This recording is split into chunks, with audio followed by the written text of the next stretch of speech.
परभणी जिल्ह्यातील दुष्काळी परिस्थिती गंभीरतेकडे जाताना दिसत आहे। आपण जर बघितलं तर जिल्ह्यातील 22 लघु आणि 2 मध्यम प्रकल्प कोरडे पडलेले आहेत। मासोळी गंगाखेड तालुक्यातील आणि करपरा जिंतूर तालुक्यातील हे 2 मध्यम प्रकल्प आहेत आणि 22 लघु प्रकल्प आहेत, ज्यावर ग्रामीण भागाची मदार असते पाण्याची।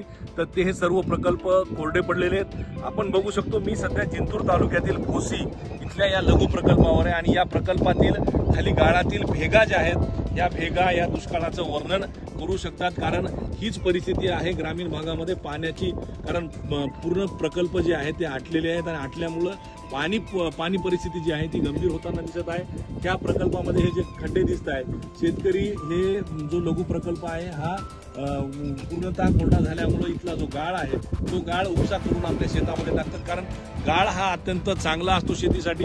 आणि जर आपण बघितलं तर या बाजूला या प्रकल्पाची भिंत आहे, जी भिंत पूर्णतः कोरडी आपण बघितलं आहे। सर्व परिसर जो आहे तो कोरडा पडलेला आहे। जनावरं पाण्यासाठी इथं वणवण फिरत आहेत।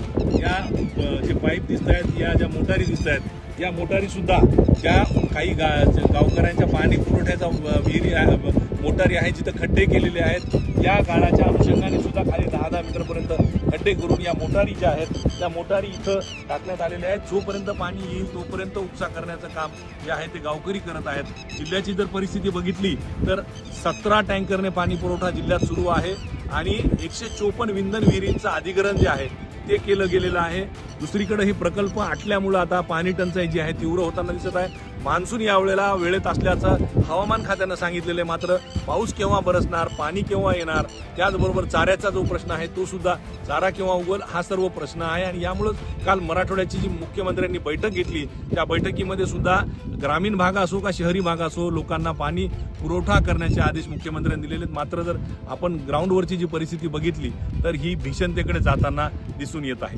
कॅमेरा पर्सन विशालसह पंकज क्षीरसागर, एबीपी माझा, जिंतूर। एबीपी माझा, उघडा डोळे बघा नीट।